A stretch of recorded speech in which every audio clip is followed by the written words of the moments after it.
Baik, Assalamualaikum warahmatullahi wabarakatuh. Alhamdulillah, alhamdulillah nahmaduka ya Rabb kama amartana an nahmadak. Nusalli wa nusallimu ala habibina sayyidina maulana Muhammad wa ala alihi wa ashabihi wa man tabi'ahum bi ihsan ila yaumil mi'ad.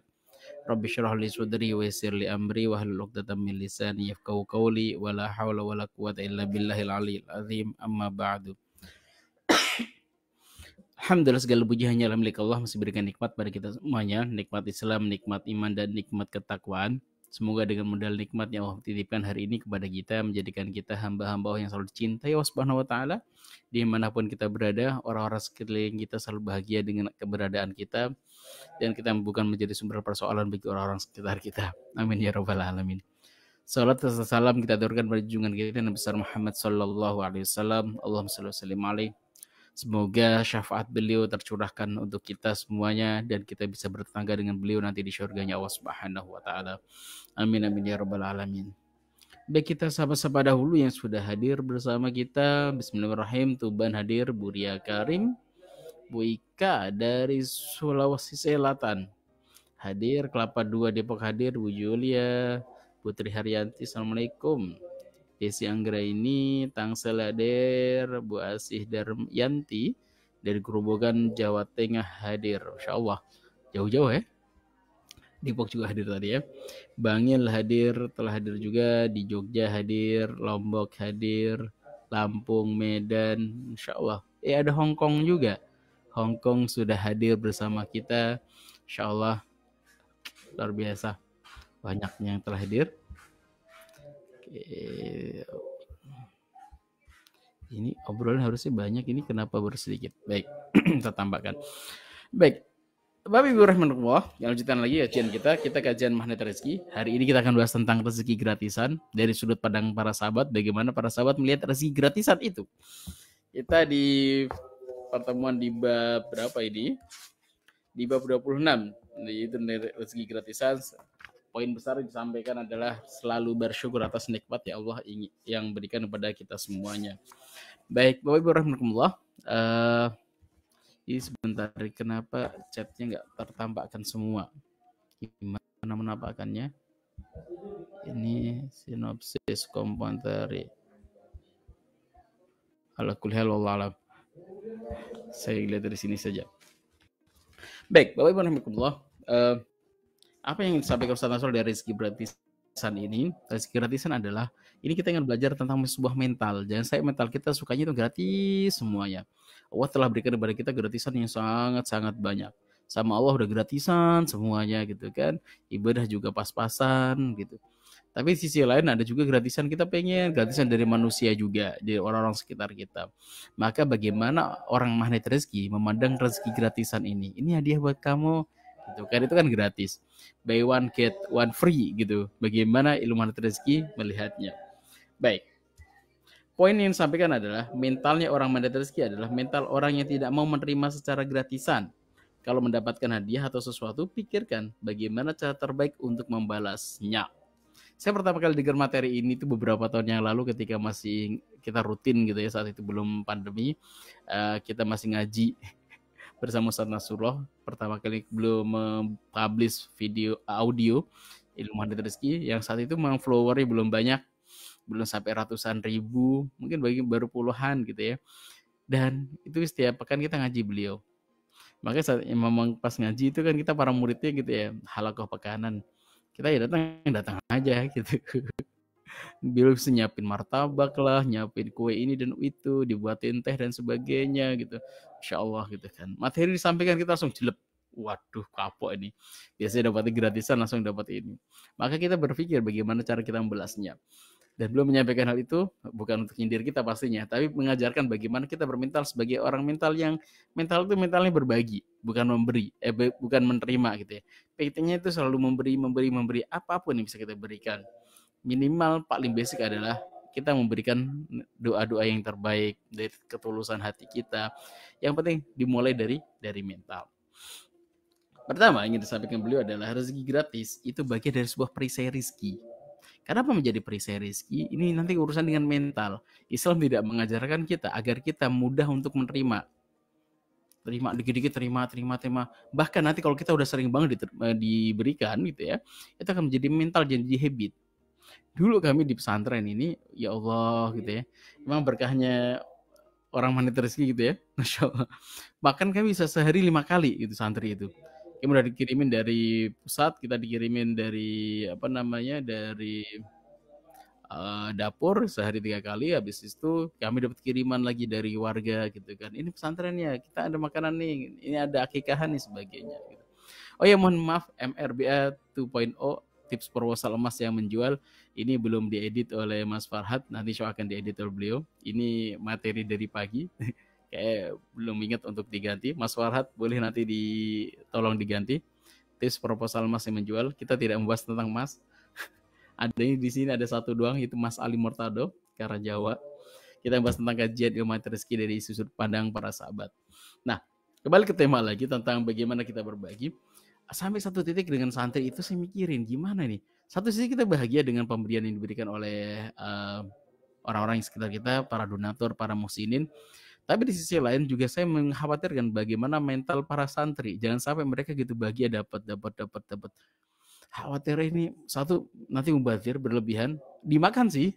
Nggak tahu santri kita tuh makannya banyak juga ya. Anak-anak SMP makannya bisa 2 kali lipatnya saya gitu. Itu habis, Masya Allah gitu ya. Makanan sekarang 5 kali porsi gitu.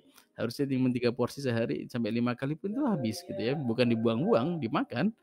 Tapi jangan sampai mereka berpikir, oh, apa ya, jadi mentalnya mental nggak bagus, mentalnya mental sama gitu ya. Maka kita buat kan bagaimana, yuk kita berucapkan terima kasih, say thank you gitu, kita bersama-sama. Terima kasih Bapak siapa, misalkan yang ngirim, para donatur, jazakumul khairan. Niatnya ada paling basic kita mendoakannya untuk orang-orang yang mengirimkan. Kalau kita bisa berbagi dengan lebih baik lagi, misalkan kita punya makanan dan sebagainya kita bagikan, lebih dahsyat lagi.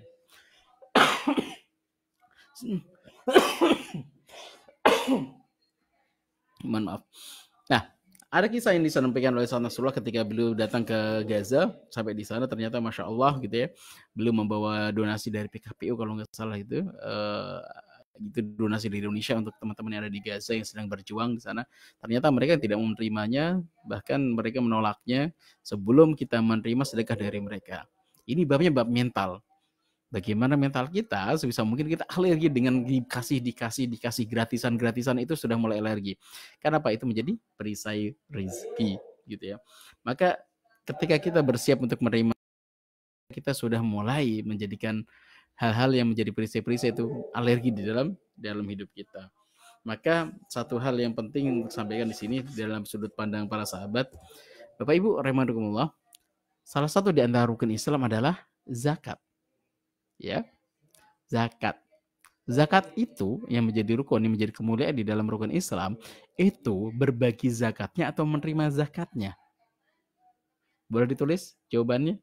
Menerimanya atau berbagi zakatnya? Saat saya duafa nih Ustaz, gitu kan. Enggak, saya tidak ingin menyalahkan ini duafa atau tidak, tapi yang mulia di dalam zakat ini, dalam rukun Islam itu adalah menerima zakat atau memberikan zakatnya.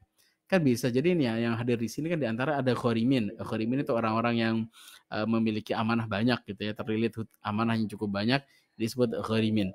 Nah, ini orang-orang khorimin ini sebenarnya di dalam status kezakatan, mereka tidak wajib membayar zakat, bahkan mereka menerima zakat. Baik itu zakat fitrah dan sebagainya, mereka bisa mendapatkan zakat itu. Ya, sepakat, berbagi Ustadz, memberi. Maka mentalnya yang tempelkan dalam hati kita adalah mental berbagi. Saya dulu pernah berpikir bahwa kan zakat itu kan punya batas minimal kan. Misalkan zakat mal, kita tidak berbicara tentang zakat fitrah ya. Hampir di antara kita semua melaksanakan itu. Kalau zakat mal, zakat tabungan dan sebagainya yang sekarang digerak-gerakkan oleh tips proposal emas yang menjual ini sebagainya itu tentang emas, itu kan ada salah satu mental diletakkan ketika kita pengen membeli emas, itu ada salah satu di antara tips santri gitu ya. Saya nanya santri, kamu cita-citanya apa sih? Saya pengen punya banyak emas, Tat. Emang kenapa kalau punya banyak emas? Saya banyak dinar, Sat. Terus emang kenapa kalau banyak dinar? Saya biar bisa berzakat, Sat. Kan kalau dinar kan hitungannya jelas kan, Sat. Kalau 20 dinar, maka bayarnya punya zakatnya satu dinar gitu. Indah sekali kalau sudah mental kayak gini. Mental untuk bisa berbagi, mental bisa berzakat gitu ya, untuk melengkapi kita sebagai seorang muslim dan melengkapi keislaman kita dengan rukun Islam sampai 5 itu bukan hanya zakat fitrah saja, zakat mal juga yang menggerakkan perekonomian umat. Maka banggalah kalau kita bisa berzakat. Saya punya guru menarik. Guru ini beliau selalu berzakat, beliau zakat mal karena tabungan beliau di atas angka 90 juta terus rata-rata pergerakannya dengan emas yang dimiliki dan saldo sebagainya dikumpulkan, maka beliau punya kewajiban untuk melaksanakan zakat itu. Kalau mungkin sebagian di antara kita enggak, ya enggak apa-apa juga. Tapi setidaknya kita udah mulai cita-cita untuk menjadi orang kaya. Agar apa? Bisa zakat. Nah, ini guru biasa kalau sudah sampai nisab gitu, biasa dihitungnya per Ramadan, itu nanya istrinya gimana? Zakat enggak? Zakat malnya. Tabungan tinggal segini misalkan. Kan perkiraan zakat itu sekitar 90 jutaan gitu ya. Ini cuman ada nih 60 juta. Ya sudah, tunggu bentar ya. Transfer. Plung gitu kan. Transfer 40 juta ke situ. Udah kan di atas nisab kan? Iya. Udah bayar zakat. Gitu. Tinggal dihitung bayar zakat. Wih, bisa berzakat itu bangga gitu beliau. Wih, canggih. Nah, ini ya harus jadi mentalnya ilmu orang mandiri rezeki gitu. Kami pernah disindir dengan habis-habisan. Jadi sampai kami ngerasa habis itu. Kalau Bapak Ibu melihat ada seorang pendai yang di Trans TV namanya Ustadz Bani Hashim, itu kelas kami ketika di Libya. Satu angkatan lebih tinggi di antara Ustadz Adi Dayat gitu ya. Jadi level Ustadz Bani Hashim yang di Trans itu yang kalau nggak apa Islam itu indah, terus Ustadz Adi Dayat terus saya gitu di dalam angkatannya. Nah itu satu emang beliau tuh asik dari dulu, emang ketika ceramah tuh asik orang Betawi gitu ya, nyindir itu lembut. Ini Masya Allah gitu ya, kotak infak ketika di KBRI, kami biasanya sholat Jumat di KBRI, terus ntar ada cancel yang keliling gitu kan. Itu kotak infak ketika lewatnya di depan para bapak ibu gitu kan, orang-orang KBRI, orang-orang kerja di Repsol, yang di perminyakan sebagainya, di Pertamina sebagainya gitu kan, kan banyak orang sana orang Indonesia. Itu Masya Allah gitu, jalannya kayak siput. Lambat sekali. Kenapa? Baru geser bentar ya, buka dompet masukin. Cek, nanti buka dompet masukin, berdompet masukin gitu kan, Masya Allah gitu. Tapi kalau sudah jalannya di depan para mahasiswa, kayak jalan tol, lancar kali itu jalannya. Tung tung tung tung tung. Karena mereka merasa bahwa ketika di depan para mahasiswa ini, secara memang kafalah kita nyebutnya, yang didapatkan itu setiap bulannya kan memang nggak besar gitu kan, maka disindir oleh beliau, jalan kayak jalan tol gitu, cepat banget gitu. Maka belum ingat banget membacakan sebuah ayat ini tentang wasari ila maghfirati min rabbikum wa jannatin 'arduha samawati wal ard u'iddat lil muttaqin. Ini surat Ali Imran ayat 133. Saya ulangi lagi, surat Ali Imran ayat 133. Boleh tulis surat Ali Imran ayat 133 dan 134 ya. Oke. Wasari maka bersegera kalian ila maghfiratin min rabbikum, terhadap maghfirah, ampunan dari Tuhan kalian, wa jannatin, dan surga, arduas samawati wal ard. Luas dari surga itu seluas langit dan bumi kita. Uiddat lil muttaqin, disiapkan bagi orang-orang yang bertakwa. Siapa orang-orang bertakwa itu? Alladzina yunfiquna fis sarra'i wad dharra. Orang-orang yang berinfak di dalam sarra, di dalam kelapangan gitu, wad dharra'i, walaupun dalam keadaan kesempitan yang tidak lapang. Wal kadhiminal ghaid, orang-orang yang muttaqin itu adalah orang yang menahan kemarahannya. Wal afina 'anin nas, dia mudah memaafkan sahabatnya gitu. Wallahu yuhibbul muhsinin, dan Allah mencintai orang-orang yang berbuat baik. Muhsinin ini yang di dalam ayat ini siapa itu? Satu, orang-orang yang berinfak dalam keadaan lapang ataupun tidak lapang. Kedua, orang yang bisa menahan emosinya. Ada gitu, pergi gitu, maka dinahan gitu. Ketiga, wal afina 'anin nas, lapang dada, mudah memaafkan orang lain. Allah mencintai orang-orang muhsinin seperti ini. Nah, dia belum menyampaikan ayat ini langsung celup. Bahwa kalau misalkan misal di sana itu menggunakan mata uang, kita tuh di Libya itu menggunakan dinar, tapi tidak dinar seperti yang emas disampaikan oleh Khairul Zikin gitu ya. Dinar emas satu kepingan gitu ya. Itu mata uangnya namanya dinar. Mirip seperti dolar harganya saat itu, satu dinar saat itu 10.000, saat dolar 10.000 juga. Maka biasanya kalau sedekah satu dinar ya sedekah kita kira-kira sedekah 10.000 gitu. Maka sebenarnya kan kita masih bisa sedekah sedinar, 2 dinar gitu kan. Tapi nggak dilakukan gitu kan. Karena ngelihat teman-teman yang ketika sedekah orang-orang Repsol gitu ya, sedekahnya itu 150 gitu kan. Paling kecil tuh 10 gitu, kayak $10 gitu. Wih, kita kalau 1 dinar doang mah berasanya, aduh malu ini buat sedekah di. Tapi enggak, dalam Quran disampaikan tadi wal kadzimin wal fidzarra'i, dalam keadaan sempit pun kita di apa namanya, diminta juga untuk bersedekah. Salah satu di antara, oke terima kasih, surat Al-Imran 133 sampai 134. Ya Bu, nanti bahan renungan dalam mentalitas kita sebagai seorang muslim. Nah, ada satu di antara momen yang Bapak Ibu, ada Bapak Ibu gitu ya, ibu-ibu rutin gitu. Udah lama ini juga belum nggak konfirmasi ke saya lagi. Silakan nanti ibu ya.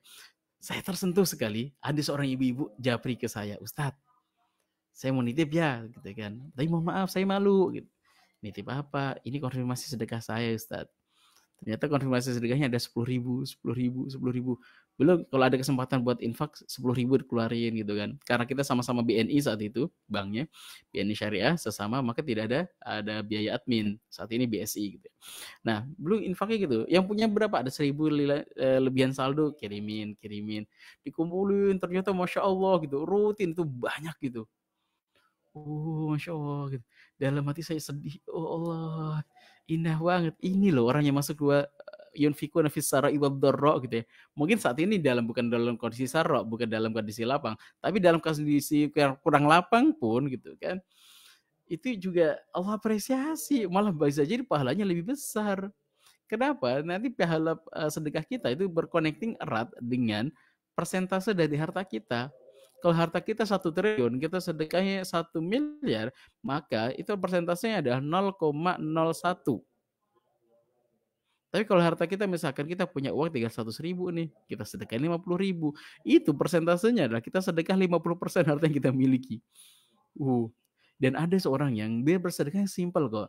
Kayak cuma 1 piring nasi warteg. Itu paling berapa sih? 10.000-an. 10.000, 12.000 gitu. Tapi awak catat di dalam Al-Quran. Wa yunfikuna ala walau kana bihim khasasah gitu kan. Wa yusiruna ala anfusihim walau kana bihim khasasah. Dan mereka itu lebih mendahulukan orang lain walaupun mereka itu butuh. Dalam surat salah satu ayat kisah dalam apa namanya ketika kota Madinah, ada sahabat Rasulullah datang dalam keadaan lapar gitu, gak ada yang menjamu. Maka siapa di antara, dan Rasul tidak punya makanan saat itu.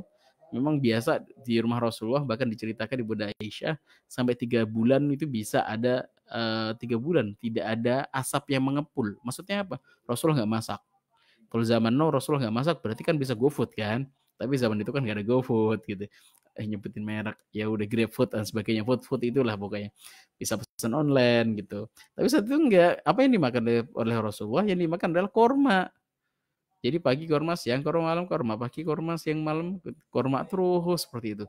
Dan itu ya memang sih bagi mereka mengenyangkan, tapi itu basic banget itu. Kayak enggak, ya udah, oh gitu, cuma korma doang gitu.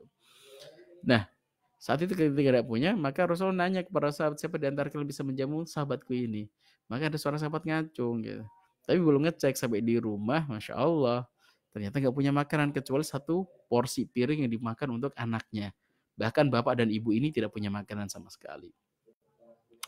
Maka anaknya, nak, kamu tidur dulu ya, minum yang banyak, habis itu tidur. Dipaksa tidur. Maka si bapak tadi cuma 1 porsi, ya udah diberikan pada tamunya. Si bapak sebelahnya pura-pura ikut makan, tapi ternyata beliau tidak makan. Sudah selesai, maka sang tamu bisa istirahat dengan tenang, dalam keadaan kenyang. Satu keluarga ini semuanya lapar. Cuman minum aja, lapar semuanya. Pagi-pagi Rasul begitu bahagia, tersenyum gitu, turun ayat.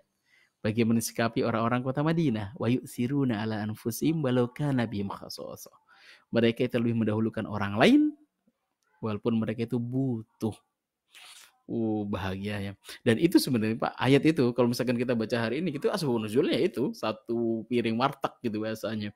Tapi Masya Allah ketika kita baca itu, ada berapa kali di situ, satu kata ada 10 kebaikan. Tinggal dikali aja 10 itu dengan hurufnya, ada sekitar 200 huruf. Ada misalkan ada 20 huruf. Maka ya Allah, itu berapa kebaikan yang muncul. Dari kalimat yang kita baca tentang asbabun nuzul, sebuah sedekahnya orang yang bersedekah dengan 1 nasi warteg. Maka ketika kita bersedekah, sedekah aja. Maaf. Kita punyanya apa? Bismillah gitu. Kalau kita punya gede, bismillah kita gede. Maka kita mengkhutbahi salah satu di antara sunnahnya Rasulullah ketika bersedekah habis-habisan. Gitu. Tapi kalau misalkan pas-pasan, ya udah bismillah kita bersedekah dengan apa yang kita miliki. Maka kita belajar satu hal tentang sedekahnya orang-orang Tabuk, ya. Baik, nanti silakan, ini ada beberapa pertanyaan yang sudah masuk, nanti saya akan coba, diskusikan. Nah, Bapak Ibu yang punya pertanyaan silakan sambil di chat, dituliskan nanti ketika waktu sudah cukup, kita akan diskusikan. Sekitar 10 menit lagi, izin ya. Nah, berbicara tentang rezeki gratis ini berbicara tentang mentalitas. Karena di Indonesia itu ketika gratis atau diskon sebagainya gitu kan, beli satu gratis satu itu kayak heboh banget gitu ya. Kata diskon sebagainya gitu ya. Itu kita kan silau gitu ya. Maka hati-hati dengan ini babnya mentalitas. Sampaikan Ustaz Nasrullah itu adalah perisai rezeki. Maka penting bagi kita, coba kita tadaburi dari bagaimana seorang sahabat ketika saat masa itu memandang rezeki gratisan dan mereka nggak mau ikut gratisan desanya. Ketika mereka ada, yuk kita ikutan apa ya? Ikutan bersedekah. Rasul minta kita untuk bersedekah. Di antara mereka bagaimana ya kita bersedekah dengan sebaik-baiknya. Bahkan ketika Rasulullah menyampaikan beliau datang ke kota Madinah, ada seorang sahabat itu datang dengan membawa anaknya, sahabiat perempuan, namanya Anas bin Malik. Semua sahabat itu bawa hadiah, ya Rasulullah ini untuk dirimu ya Rasulullah untuk berpekalan selama di kota Madinah, saking senangnya dengan Rasulullah. Nah, Bunda Ummu Salamah ini, ibunda dari Anas bin Malik itu tidak mempunyai apa-apa, beliau seorang janda yang hartanya tidak banyak gitu. Maka datang dengan anaknya, ya Rasulullah setiap orang telah membawakan yang terbaik yang mereka miliki. Dan aku tidak memiliki apa-apa kecuali anakku yang tersayang ini. Namanya Anas bin Malik. Ya Rasulullah aku hadiahkan untuk dirimu agar menjadi khadimmu. Bukan hadiahkan dalam artian menjadi budak, bukan. Tapi berkhidmah untuk Rasulullah. Sebenarnya itu anak kesayangan di rumah aja juga cukup. Tapi pengennya ada memberikan Rasulullah yang terbaik. Ternyata Masya Allah anak ini nanti akan bersama Rasulullah dan menjadi perawi hadis yang banyak sekali. Anas bin Malik itu kan banyak sekali itu ya.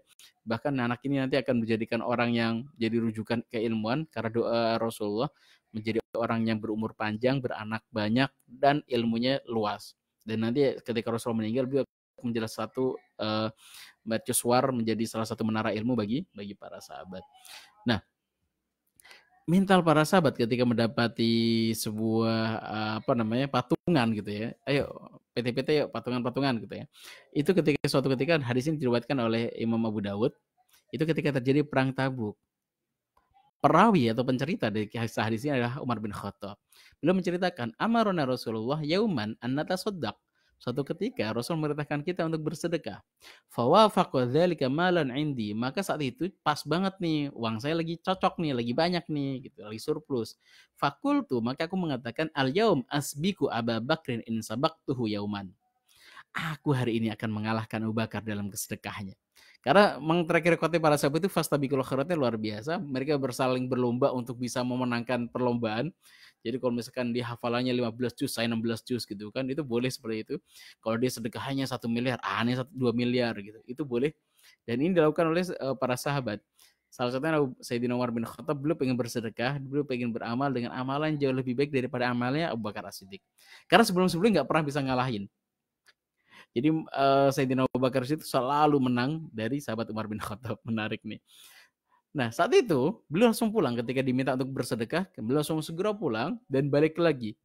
Qultu asbiqu Abu Bakar, dan ketika datang beliau faji itu binis fimali. Aku datang dengan setengah dari hartaku. Jadi Sayyidina Umar bin Khattab kan asetnya kan banyak, sebagai hartanya banyak kemana-mana. Dibawa setengah, setengahnya lagi dikasih kepada Rasulullah. Ya Rasulullah, ini setengah hartaku. Gede nominalnya. Wow. Maka Rasulullah nanya, maaf gue tali ahlik, apa yang kau sisakan untuk keluarga wahai Umar? Kultu mislah. Kata beliau, ya seperti itu ya Rasulullah. Berarti setengah-setengah. Enggak lama selanjutnya, datang Sayyidina Abu Bakar As-Siddiq. Bikul lima indah. Dia bawa, terengah. Ya Rasulullah, ini semua yang aku miliki. Maka Rasulullah nanya, maaf gue tali ahlik, apa yang kau sisakan untuk keluargamu? Abqaitu lahum Allah wa Rasuluh. Aku tinggalkan untuk mereka Allah dan Rasulnya. Berarti hartanya habis gitu, dihabisin. Maka Umar bin Khattab bilang, fakultu, belum mengatakan, la usabiku ka ila syai'in abadan. Aku nggak mungkin bisa mengalahkanmu di dalam setiap lomba selamanya. Dan confirm, Sayyidina Abu Bakar Siddiq ini orang pemenang dalam juara lomba para sahabat ini. Tapi di antara para sahabat, Masya Allah ya, perlombaan itu dalam ketika diminta untuk bersedekah. Kenapa sedekahnya begitu banyak? Para sahabat diminta bersedekah untuk banyak. Karena saat itu ketika datang pasukan Romawi dari Syam bergerak menuju ke selatan, menuju kota Madinah, mereka telah menyiapkan 200.000 Maka Rasul mengumpulkan para sahabat semuanya gitu ya, bersiap-siap gitu ya untuk berikut berperang. Jumlahnya tapi mereka kan ketika berperang butuh bekal. Ketika butuh bekal ya sudah, kalau yang nggak punya bekal ya mereka ma'dzur. Ya mereka minta maaf sama Rasulullah. Maka Rasulullah minta para sahabat untuk bersedekah untuk bisa memberi modal perjalanan pada para sahabat ini. Maka mereka bersedekah semuanya, ngumpulin sedekahnya. Nah, di dalam persedekahan ini, tadi ada Sayyidina Umar bin Khattab, ada Abu Bakar As-Siddiq, tapi juga ada sahabat-sahabat yang lain. Ada Utsman bin Affan, belum membawa 100 dinar. 1000 dinar, Affan. 1000 dinar itu gak ringan ya. Itu pasti berat kebayang. 1000 dinar itu berarti kira-kira sekitar 42 kilogram. Ya, 1000 dikali 4, 1 dinar itu 4,25. Jadi kalau 1000 dinar berarti secara kilograman 4000 berarti kan 4000. Oke, 4 kilo. Belum membawa 4 kilo emas gitu kan. Nih ya Rasulullah, aku sedekahkan untuk dirimu. Masya Allah gitu. Dan belum menyiapkan lagi 300 ekor onta. Rasulullah minta ketika orang-orang bersedekah semuanya, saya di antara kalian akan bersedekah kembali. Orang udah habis hartanya semuanya, Sayyidina Umar Utsman masih ngacung. Saya ya Rasulullah 100 ekor onta dengan segala keperluan tunggangannya. Masya Allah, gitu. Rasul bahagia. Terus Rasul nanya lagi, siapa datang bersedekah? Saya lagi ya Rasulullah, gitu. 100 ekor, sampai total 300 ekor unta dengan barang yang di atasnya. Rasulullah bahagia dan mengatakan, sesungguhnya apa yang kau lakukan setelah ini, wahai Utsman, tidak akan pernah bisa memudorotimu. Pasti kau akan confirm masuk surga. Dahsyat. Sahabat Abu Abdurrahman bin Auf juga sama, bawa 2000 dinar. Itu kayak bawa emas tuh 8 kilo, ceblong depan Rasulullah. Dahsyat. Nah, setelah yang dugder besar itu, ternyata ada seorang sahabat. Itu kan banyak yang bersedekah gitu. Termasuk yang mungkin bisanya ada 10 dinar, ada 20 dinar, ada 5 dinar, sebagainya. Tapi ada juga yang sangat jomplang gitu ya. Tampilannya berbeda, dahsyat. Yang satu 8 kilogram emas. Ini ada yang datang namanya Abu Akil. Abu Akil ini membawa setengah kilo kurma. Ini kan jumlahnya nggak banyak, satu kotak kecil gitu kan. Ya Rasulullah, ini punya cuma ini ya Rasulullah gitu. Ya sudah. Ada yalmizun, ada orang-orang yang ngebully, ya Allah mana butuh cuma setengah kilo, nggak butuh itu gitu. Maka ada yang gitu. Termasuk Sayyidina Utsman juga sama dibully gitu. Ria itu gitu kan. Itu Abu Durrahman, ria itu gitu. Itu karena terlihat di antara mereka gitu. Ada orang-orang nyinyiriin itu ada juga di masa sekarang dan masa dahulu. Nah, ada wakil bawa setengah kilo ke bagian. Ada juga orang yang dipuji gitu. Ada bakain. Mereka sedekahnya apa? Sedekah air mata. Ya Rasulullah, aku gak bisa ikut jihad ya Rasulullah. Aku gak bisa sedekah ya Rasulullah. Nangis bang. Dan menariknya adalah salah satu di antara mereka ada namanya Ulbah bin Zaid. Sedekahnya apa? Sedekah perasaan. Jadi kisahnya adalah malam itu ketika semua orang bersedekah gitu. Orang bersedekah. Pagi hari, siang, sampai sore mereka bersedekah semuanya. Pas malam-malam hari ada seorang sahabat namanya Ulbah bin Zaid. Ulbah bin Zaid itu nangis. Allah, ya Allah, aku perintahkan semua orang. Setelah qiyamul lail beliau bermunajat, ya Allah, aku perintahkan semua orang untuk bersedekah.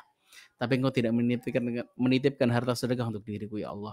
Maka ya Allah, andai saja ada orang yang pernah menzalimiku, ya Allah, dan di dalam kezaliman itu ada pahala untuk diriku, ya Allah, maka aku sedekahkan pahala dari kezaliman tadi, ya Allah, untuk orang-orang muslimin seluruhnya. Aku ingin ikut juga bersedekah ya Rasul, ya Allah gitu. Cuman nggak punya harta, ya udah aku sedekah dengan itu, kira-kira gitulah. Maka amin dah.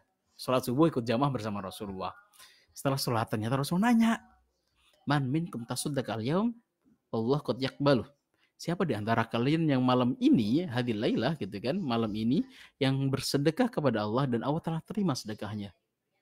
Semua sahabat bingung, siapa yang sedekah malam-malam ini gitu kan. Karena setahunya udah kemarin dan tadi pagi sudah habis semuanya. Malam-malam ini siapa lagi masih bisa bersedekah? Udah dahsyat banget nih orang, hartanya banyak paling. Ternyata semua sahabat diam, nggak ada yang bisa jawab, diam ya. Rasulullah ulang lagi, man minkum tasaddaq hadhihi lailah. Siapa di antara kalian bersedekah malam hari ini dan Allah telah terima sedekahnya? Krik-krik semua diam gitu. Ulbah pun sama, Ulbah bin Zaid juga diam, belum nggak bisa jawab. Diulang sampai ketiga kalinya. Siapa di antara kalian yang malam ini telah bersedekah dan Allah telah terima sedekahnya? Maka dengan malu-malu beliau mengatakan, mungkin saya Rasulullah gitu kan. Ya wahai Ulbah, apa yang kau lakukan wahai Ulbah? Aku tadi malam ini Rasul sebelum ini qiyamul lail aku berkata kepada Allah, ya Allah, aku menyedekahkan jika ada kezaliman orang lain kepada diriku dan itu ada pahalanya untuk diriku, aku sedekahkan untuk orang-orang muslimin seluruhnya ya Allah. Kata Rasul, "Hawa, ya itu telah Allah terima." Ini kan sedekah perasaan bahasanya. Beliau tuh nggak pengen bahasanya ada orang bisa bersedekah semua, kok dia nggak bisa berbagi?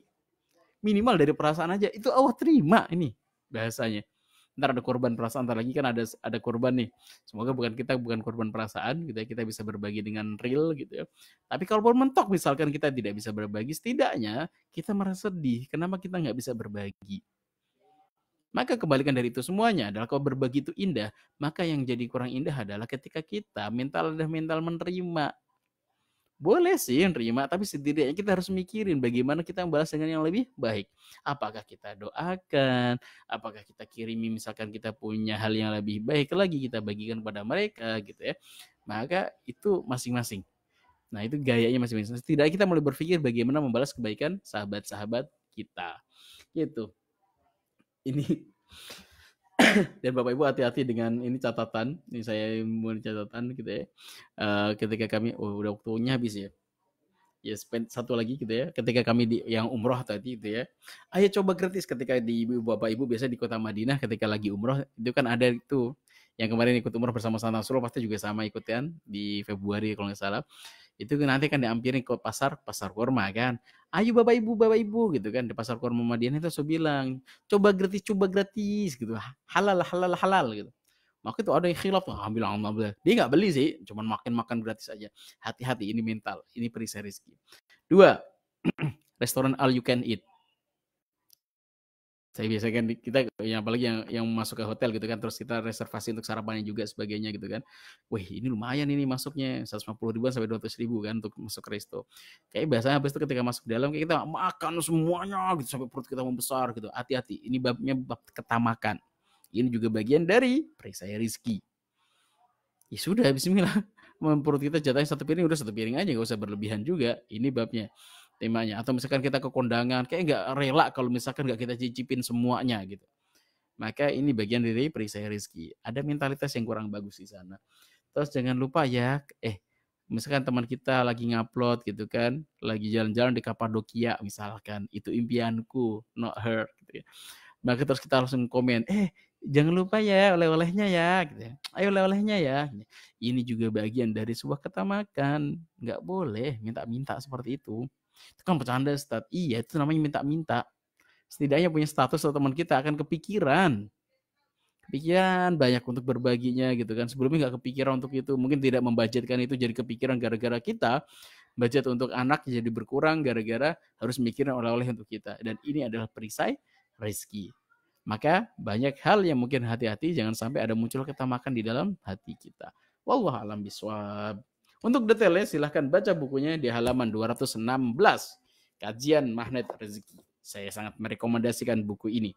Apalagi Bapak Ibu yang background-nya adalah background agamis untuk memahami ilmu Ustaz Nasrullah, saya sangat merekomendasikan buku itu. Saya punya buku Rahasia Magnet Rezeki yang mega bestseller gitu ya. Bagi saya yang background-nya adalah memang pesantren, itu kan di situ banyaknya kisah ya. Kalau saya butuhnya adalah landasan berpikir dari ilmu ini bagaimana. Maka pas ketemu buku kajian Magnet Rezeki cocok. Karena kita udah tahu dalil-dalilnya, oh ini polanya dari sini. Puzzle-nya semakin ketemu. Allah alam bisawab. Baik, bismillah kita akan baca pertanyaan sudah masuk. Baik. Mohon izin saya nggak bisa baca nama dari penanyanya. Saya yang buka saja. Dari yang tadi pertamanya ada awal-awal ada. Sebentar. Bismillahirrahmanirrahim. Semoga kita semudahkan kesehatan. Oke. Tangsel. Mohon izin Bapak Ibu saya ngecat dulu, lihat dulu scrolling. Oke. Baik. Ya Ustadz, dalam keadaan punya amanah yang tidak sedikit juga untuk tetap bersedekah atau berinfak. Maksudnya kan apa kalau kita punya amanah, kita masih bisa bersedekah atau tidak? Makanya gini, ya Ustadz, dalam keadaan punya amanah yang tidak sedikit juga untuk tetap bersedekah atau berinfak. Bagaimana kita bersedekah gitu? Hukum dari membayar amanah itu adalah wajib dan hukum dari sedekah itu adalah sunnah. Sunnah tidak bisa menggugurkan sesuatu yang wajib. Maka kalau misalkan kita biasanya kalau amanah gini, kita cicil aja Bapak Ibu. Bismillah ya. Kalau buat saya pribadi adalah amanah kita banyak. Terus mana kita dahulukan antara amanah, bayar amanah dengan ngasih infak sedekah. Saya akan mengatakan tetap bayar amanah. Kan saya sedekah cuma 100-200 misalkan, 100-200 ribu gitu. Sedangkan amanah 200 juta, Ustaz.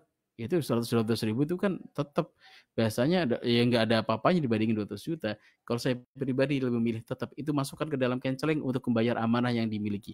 Kalau misalkan nggak langsung ditransfer, ya nggak apa-apa, masukin canceling untuk pembayaran amanah yang ada. Nanti ketika udah terkumpul 100, kita pengen sedekah lagi, masukin ke situ. Pengen sedekah lagi, masukin ke situ. Kita kok kelihatan pelit banget, Ustaz. Nggak apa-apa untuk segala menyelesaikan amanah. Nanti ketika Bapak Ibu misalkan meninggal, kok tidak bersedekah dengan cara seperti itu misalkan, itu nggak apa-apa masih, nggak ada pertanyaan. Kenapa kamu nggak bersedekah? Nggak ada. Tapi ketika kita meninggal, kok kita masih punya amanah, kenapa kamu ngebayar amanah? 100-200 ribu itu juga hitungan, ada nominalnya, itu akan memberikan pengurangan gitu. Kalau saya pribadi lebih banyak ke situ. Terus yang kedua, ketika tadi orang tidak bisa bersedekah gara-gara amanah, nangislah kenapa kita nggak bisa bersedekah gara-gara amanah itu. Maka akan menjadi prioritas mental kita nomor satu adalah membayar amanah. Maka dimulai dari mentalitas kita. Kita mentalnya ada pengen bayar. Maka itu harus dimulai dari satu. Kalau kita mau makan enak dikit aja, kita kepikiran amanah. Sebisa mungkin kita ngerem sengerem-ngeremnya agar bisa selesai itu persoalan-persoalan kita. Kita aman bisa jadi banyak, makan sate setiap pekan juga aman kan. Nah, maka sate yang mungkin 50.000 gitu yang terbungkus itu, bisa kok kita kurangin untuk berkurang biar apa mentalitas kita adalah mentalitas bayar amanah. Kita harus meletakkan amanah itu nggak bagus, serius nggak bagus. Wah, alam biswab. Tapi kalau misalkan secara uruf gitu ya, kira-kira yang piutang gitu, yang punya piutang kepada kita nggak gitu persoalan kalau misalkan kita sedekah buat ponakan kita 5.000, 10.000 atau misalkan 50.000, ya nggak apa-apa juga. Secara uruf kebiasaan bagaimana kira-kira itu kayak nggak apa-apa juga gitu, nggak jadi sesuatu yang jadi kurang baik gitu.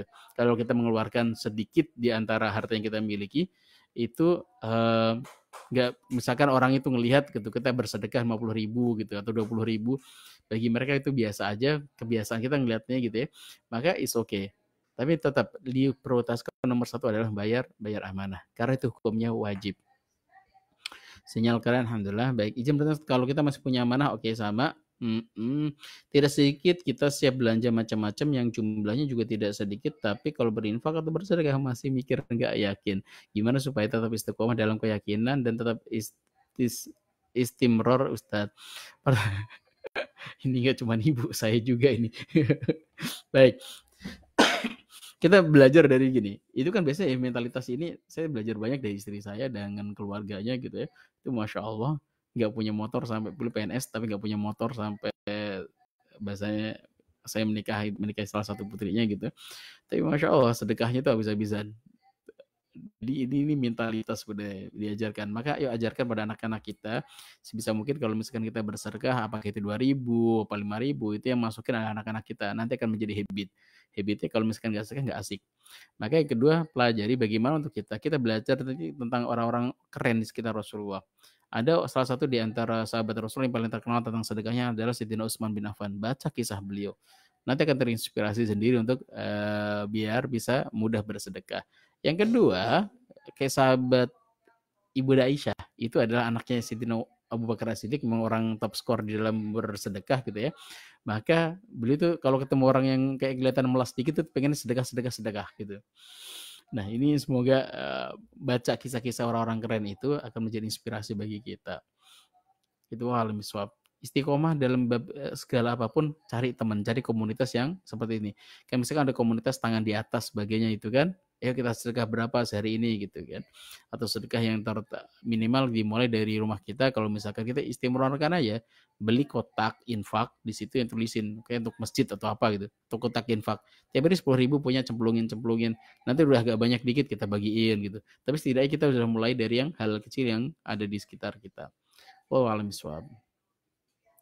Ustadz Nasrullah pernah bilang sedekah utama ke istri dan anak dan orang tua. Jadi bagaimana prosentasenya Ustadz? Berapa hitungan matematikanya untuk keluarga? Berapa untuk eksternal? Kalau melihat dari materi TUMR kan ada diagram batang yang zona berwarna biru dan beberapa dan berapa kira-kira gambaran rincian sedekah internal dan eksternalnya, atau sesuai feeling kita saja ya. Saya alam ini belum tahu diagram sebagainya yang disampaikan itu ya. Sebenarnya gini, ini dengan uruf aja. Uruf itu kebiasaan Bapak Ibu. Kalau misalkan anak-anak kita memang membutuhkan motor, ya sudah bisa jadi sedekahnya kita berikan motor kepada mereka. Ini segambaran gini. Ada hadis yang sahih sampaikan dinarun anfaqtahu fi sabilillah wa dinarun anfaqtahu ila fi raqabah wa dinarun anfaqtahu lil aitam anak-anak yatim wa dinarun anfaqtahu li ahlik. Satu dinar kau nafkahkan untuk di jalan Allah, satu dinar kau nafkahkan untuk anak yatim, satu dinar kau nafkahkan untuk membebaskan budak, dan satu dinar yang kau berikan untuk kepada keluargamu, kau nafkahkan buat keluargamu. A'dhamu ajron, yang paling besar pahalanya adalah dinafkahkan untuk keluarga. Apakah itu untuk uang masak keluarga, apakah untuk sekolah anak-anak, kodaruh anak kurang sehat, terus kita bayar ke perawatannya, bayar perawatan istri sebagainya. Itu adalah bagian dari satu dinar tadi, yang ternyata pahalanya paling besar. Itu hadis yang menjadi mendasari dari keutamaan bersedekah, baik untuk orang tua ataupun orang-orang sekitar kita di ring satu. Itu. Nah, untuk persentasenya menggunakan uruf. Uruf itu kebiasaan. Bisa jadi ya misalkan satu bulannya kebiasaan kita masakannya berapa sih, berapa butuhnya, mungkin 1 juta gitu. 1 bulan enggak ya? 1 bulan misalkan 4 juta misalkan gitu ya, untuk makanan yang normal. Tapi kita siapkan persentasenya yang sesuai ke uruf. Uruf itu kebiasaan. Kira-kira kita nggak terlalu berlebihan. Setiap hari makan daging terus, itu juga saya pikir berlebihan gitu. Kita makannya lobster yang harganya setiap kali makan itu ada 10 juta gitu kan. Ya sesekali boleh lah gitu merasakan hal itu kalau misalkan kita rezekinya ada. Tapi kalau itu menjadi rutin, menjadi kelihatan kita glamor banget dengan itu, jadinya itu kan perasaan kita langsung merasakan ada warning. Kayak kita terlalu berlebihan deh gitu. Motor misalkan di garasi gitu kan ada 5 gitu kan, mobil ada 10 sebagainya gitu kan. Terus anak-anak kita menggunakan motor yang sangat harganya mahal sebagainya. Ini kan kalau dia bagian kebutuhan itu oke nggak apa-apa. Tapi kalau itu bagian dari berlebihan, ya ini hati kita sendiri yang merasakannya. Jadi jawabannya sesuai feeling, Bu. Sesuai feeling kita. Jadi kebiasaannya bagaimana, kira-kira itu pakai feeling. Saya kurang tahu tentang ini. Ada hitungan khususnya kah atau tidak? Setahu saya memang ada ini nih. Ada ya minimal feeling kita mengatakan kita belum berlebihan kok, kita masih cukup kok. Oke, nggak apa-apa. Oke, Afan Ustadz, saya mempunyai 3 orang anak yatim. Ketika ada yang memberi anak saya sedekah, apakah itu salah satu rezeki gratis bagi anak saya? Dan bagaimana cara supaya tidak jadi rezeki gratis? Apa cara terbaik untuk membalasnya? Doakan spesial. Biasanya gini, disampaikan Ustadz Nasrullah ketika teman-teman, kita kan ada pesantren. Ustadz Nasrullah nggak minta, ayo, tolong dong bantu anak santri, kasihan nih, gitu. Mereka makan nggak gitu. Ustadz Nasrullah mengatakan, yuk ngambil keberkahannya, keberkahan santri. Maka orang-orang tadi berbagi kepada ibu, sebenarnya pengen mendapat keberkahannya itu. Saya punya teman namanya Aryo, seorang fotografer profesional, teman Liko. Itu kalau beliau lagi pikiran, lagi musim Jumat ini, kalau Aryo hadir, Assalamualaikum Aryo. Mohon izin saya ceritakan kisah antum gitu ya. Ini fotografer profesional, suami istri gitu ya. Itu kalau misalkan lagi Jumat bingung gitu kan, kok nggak ada job-job ya gitu ya. Jobnya nggak datang. Datangnya juga pesantren dia. Datang pesantren, anu fotoin deh, anu butuh apa gitu. Ya udah, anu santri yang ngaji foto-fotoin. Ternyata emang fotonya beda, Bu. Cakep. Itu buat kalender pun pantas banget gitu ya. Cakep banget, indah banget itu. Wih, keren ya Aryo nih gitu kan. Ya tahu bro, habis itu kayak dapat aja job gampang gitu kan. Bahasanya dia ngebantuin santri itu kan kayak bahasanya, itu di situ berkahnya banyak. Termasuk ngasih yatim tadi. Orang-orang yang itu bisa jadi ngasih yatim itu kan karena yatim ya gitu ya. Tapi pengennya adalah pengen bersama Rasulullah gitu. Berbagi sama anak yatim. Ini biar dekat Rasulullah sayang sama anak-anak yatim. Bisa jadi motivasinya adalah pengen menjadi tetangga Rasulullah. Terima aja, nggak apa-apa, silahkan untuk membantu operasional. Tapi yang nggak boleh adalah kok nggak ada yang ngasih ya. Udah sebulan nih nggak ada yang ngirimin gitu kan. Udah 2 bulan nih. Kalau sampai itu muncul, gitu kan. Ntar lagi Muharraman nih. Tanggal 10 kok gak ada yang ngundang-ngundang ya. Ini akan menjadi catatan. Itu adalah periksa rezeki. Tapi kalau misalkan diundang, bismillah hadir. Gak apa-apa. Dan terus habis itu apa yang kita lakukan? Kita doakan. Bapak semoga diberkahi ya, gitu ya. Semoga berkah, kita doakan, ya Allah ini orang baik banget, bantuin saya. Sudah pengen banget nggak ganti baju, misal ganti baju seragam sudah 2 tahun. Dikasih Bapak, Masya Allah bisa beli baju seragam baru nih, ya Allah berkah banget Pak. Semoga baju seragam ini ntar aku pakai sekolah, untuk pakai untuk ngaji. Pas ngaji ya Allah semoga ada pahala kebaikan untuk mengalir Bapak. Gitu. itu doain. Termasuk saya, Bu. Baju saya banyak baju-baju yang barakallahu fikum gitu ya. Jazakumullah khairan, maksudnya baju-baju kayak baju yang saya pakai warna merah ini saat ini. Ini kan dikasih teman-teman gitu, dikasih orang gitu kan. Ini Ustaz, betul Ustaz gitu kan. Kita kan bajunya baju jazakumullah khairan. Ini selalu saya pakai, sering saya pakai. Cara di antaranya adalah untuk membalasnya gimana? Pas ketika kita melakukan sebuah kebaikan, sholat menggunakan baju ini, kita berharap ada kebaikan juga mengalir bagi orang yang mengasihinya. Gitu. Termasuk misalkan gini, kita punya 2 peci atau 3 peci gitu ya. Satu peci punya kita beli sendiri, satu peci lagi adalah dari teman kita. Gitu, dikasih hadiah gratis nih. Tapi bukan karena gratisnya ya.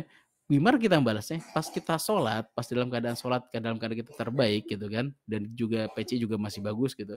Kita pakai itu, berharap apa? Ada kebaikan pula untuk orang yang berikan peci ini, yang mana kebaikan ketika sholat kita itu ngalir juga kebaikan untuk bagi orang yang memberikannya. Itu bisa jadi salah satu alternatif untuk membalas dengan yang lebih baik lagi.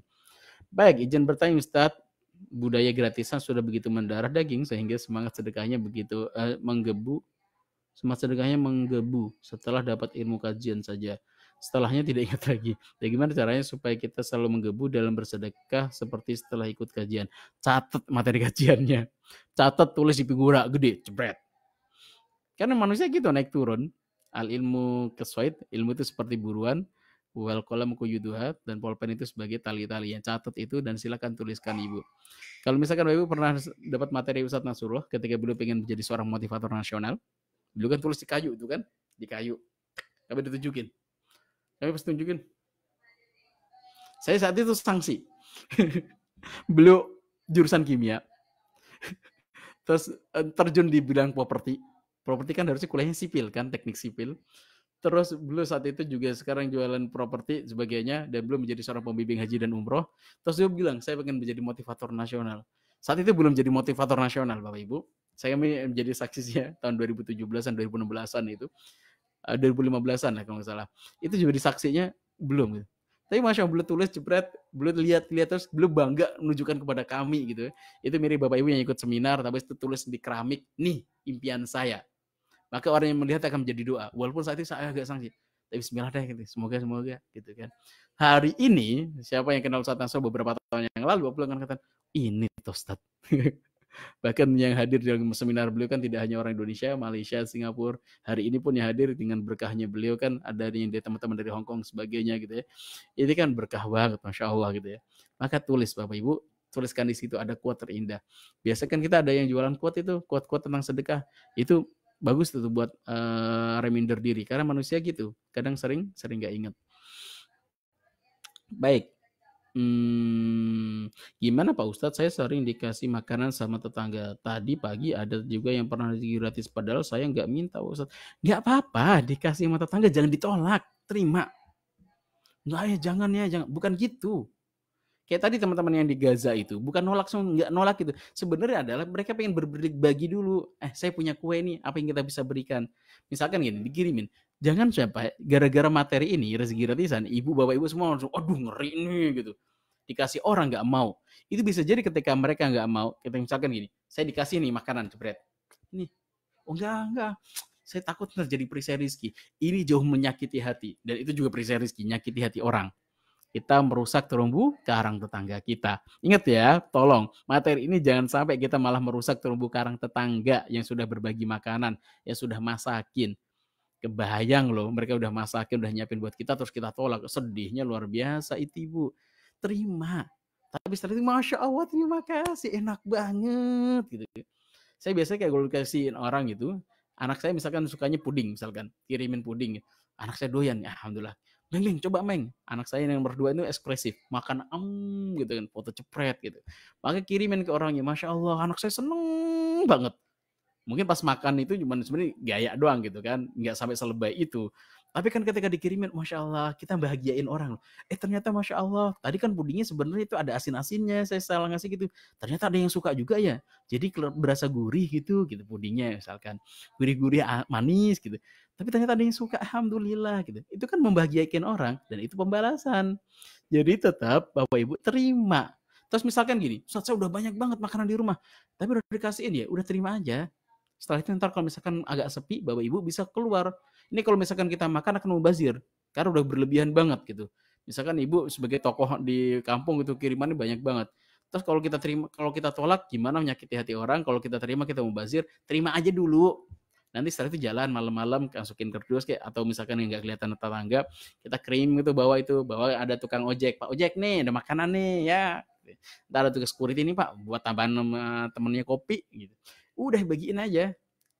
Untuk apa? Membalas tadi orang-orang yang telah berbagi dengan kita. Ternyata Masya Allah. Kalau misalkan itu kita simpan saja dan terus jadi rusak, mubazir, pahalanya nggak terlalu ngalir banyak. Apalagi kalau kita bikin pada orang lain, pahalanya mengalir banyak gitu. Baik, lanjut. Gimana Pak Ustadz? Sorry. Oke. Saya sudah punya Alhamdulillah MRM. Oke. Luar biasa. Keren Bu bukunya. Maaf Ustadz, ini saya seorang istri yang menggantikan posisi suami mencari nafkah. Karena suami diberikan rezeki yang dengan sakit kurang sehat ya, stroke. Meski sekarang sudah berangsur-angsur pulih meski belum sempurna. Belum bisa kembali mencari nafkah. Saya mempunyai 3 orang anak, saya menggantikan mencari nafkah. Dan banyak amanah dan kewajiban yang harus kami tunaikan. Sementara dari pemasukan masih menjauh dari kata cukup. Tapi Alhamdulillah selalu ada saja rezeki ketika kami butuh. Terus ada yang saya tanyakan adalah, dari rezeki yang ada, mana yang kami dahulukan untuk sedekah atau mencukupi kebutuhan rumah tangga terlebih dahulu. Baik, kebutuhannya nanti untuk rumah tangga ibu itu poinnya adalah batas minimal bahwa anak kita sudah makan itu silahkan. Bahkan dalam kisah tadi adalah bahkan anaknya diajarkan mental untuk berbagi. Makanan yang terakhir aja buat beliau itu kan dikasih buat orang lain. Itu nggak tiap hari, itu ya sesekali gitu ya. Kisah itu tidak tiap hari terjadi di rumah itu. Ingat, sesekali boleh kita melakukan itu. Kayak misalkan rezeki kita bisa sedekah habis-habisan, itu nggak tiap hari juga. Karena kalian tidak akan sempurna keimanan kalian sampai kalian mensedekahkan apa yang paling kalian cintai. Boleh sesekali kita menggunakan itu jebret, kita sedekah habisan gitu, mobil jebret, gitu, silakan. Tapi tidak bisa digunakan untuk nembak orang terus-terusan gitu ya. Sedekahnya habis-habisan terus. Tidak seperti itu. Nah, dalam case ini kalaupun misalkan kita bisa bersedekah, bisa menyisihkan di antara uang kita, kita tanda syukur kita Ibu. Ibu kan gini, Ibu kan suami stroke gitu ya. Terus Ibu masih bisa bekerja. Punya anak-anak yang soleh-solehah, anak-anak yang nurut. Tanda syukur Ibu adalah kita bersedekah. Saya masih kurang juga. Mungkin nggak kalau misalkan gini, satu hari misalkan anak-anak makannya satu anak satu kerupuk. Kita ajarin anak-anak kita juga berbagi. Nak, yuk kerupuknya kita 1,5 aja ya, 1,5 lagi kita bagian pada tetangga kita. Sangat mungkin anak-anak kita akan belajar bagaimana mensyukuri setengah potong kerupuk yang ada. Ya tidak semuanya, jadi masih ada chance untuk berbagi. Fis-sarra'i wad-dharra. Nah, ibu masuk misalkan dalam case yang dorok tadi, yang dalam keadaan yang tidak lapang, dan itu gitu pahalanya besarnya luar biasa. Kalau bersedekah dalam keadaan lapang, iya dipuji Allah SWT sebagai sedekah. Tapi kalau sedekah dalam keadaan dorok masih bersedekah, itu pujiannya jauh lebih dahsyat. Oh alam suap. Jadi gimana pilihannya? Ibu akan menghitung sendiri. Ada sebagian memang untuk cukupi rumah tangga gitu ya, tapi juga sebisa mungkin ada porsi yang diberikan untuk bisa bersedekah. Kayak tadi sedekah yang misalkan contoh punya amanah dan sebagainya, masih mungkin sedekah nggak? Masih mungkin, masih bisa gitu ya. Yang dalam artian kecil-kecil aja. Tapi kalau kita sudah juder gitu kan, langsung beli wakaf untuk pesantren misalkan, wakaf pesantren misalkan 3 juta gitu kan, amanah ibu ada 10 juta. 3 juta itu bisa ditampungkan dulu untuk membayar amanah. Dari situ kita berdoa, ya Allah semoga saya pengen banget wakaf itu. Tapi selesaikan dulu persoalan amanahnya. Baik, Ustadz misal ngejar promo di toko-toko itu bagaimana ya hukumnya ya Pak Ustadz? Terima kasih. Gini, ini bapaknya bab mental ya. Jadi ngejar promo itu boleh nggak nungguin, ada beberapa di antara teman-teman itu yang gitu kalau salah sampai jam 12 gitu kan. Tapi ngejar promo itu bagus loh beliau niatnya. Saya tuh tungguin nih Ustadz promo-promo gitu. Buat apa Bun? Bukan untuk gratisan ya sebenarnya beliau ngambilnya. Biar bisa nanti ketika udah banyak nih Bun. Ustadz, aneh buatin door prize ngasih teman-teman. Coba deh bayangin saat ini misalkan. Ibu tahu-tahu ada tetangga, ada teman ibu yang biasa ketemu ngobrol gitu kan. Terus beliau ngasih, aneh punya hadiah nih buat ente. Seneng nggak? Seneng. Dan itu ada terumbu karang. Gitu ya, terumbu karang buat punya teman kita gitu. Nah, ternyata kita juga punya stok lagi gitu kan. Dari promo-promo juga gitu. Ini saya punya ini juga hadiah buat kamu. Maka ada hadisnya kan, tahadau, tahabau. Salinglah kalian berbagi hadiah, maka kalian akan saling mencintai. gitu. Kalau niatnya itu boleh, tapi kalau niatnya pengen wah ngumpulin doang gitu ya tanpa ada apa mindset yang seperti tadi pengen gratisan, itu perlu diistighfar, itu bagian dari perisai rezeki. Maka belilah sesuai yang kita butuhkan. Kalau nungguin promo biasanya promonya murah banget ini, walaupun kita nggak terlalu butuh biasa jadi kita beli kan gitu. Banyak orang yang masuk ke dalam mall gitu kan beli sesuatu yang sebenarnya nggak terlalu butuh banget, cuman lagi promo. Maka min husni islamil mar'i tarkuhu ma la ya'ni. Satu di antara tanda Islamnya seorang itu benar adalah ketika dia meninggalkan sesuatu yang tidak berurusan dengan dirinya gitu. Maka ketika promo itu tidak berurusan dengan kita, maka bisa dijauhin. Tapi kalau itu kita butuh, silahkan. Halalan tayyiban. Astagfirullah Ustaz, dulu waktu umur saya makin kurma ke pasar kurma yang dikatakan gratis-gratis sama pengitunya. Enggak. Maka ibu niatkan ketika makan kurma gratis itu, niatkan biar penjualnya bahagia. Enggak apa-apa ibu. Baik, gitu ya. Mohon izin, kayak kita udah jam. Kita doakan semuanya teman-teman yang saat ini memiliki ujian dengan amanah yang dimiliki. Semoga sebelum Allah panggil keharibaannya menjadi husnul khatimah, Allah telah lunasi segala amanah-amanah yang dimilikinya. Cukup amanah itu ada di dunia saja, nggak dibawa sampai ke akhirat. Dan Allah mudahkan seluruh ikhtiar kebaikan Bapak Ibu semuanya. Dan Allah mudahkan kita semuanya untuk mencintai Allah dan Rasulnya. Dan semoga bertetangga dengan Rasulullah di surga nanti ya. Amin amin ya rabbal alamin. Kita tutup dengan hamdalah, alhamdulillah rabbil alamin, dan sedekah. Kalau di situ ada Bapak Ibu atau tetangga yang sedang lewat, kirimkan senyuman. Dengan itu sedekah, itu juga berbagian berbagi. Dan doa qatil majlis. Subhanakum bihamdika asyhadu an la ilaha illa anta astaghfiruka wa atubu ilaik. Salam satu sama dan terhubung.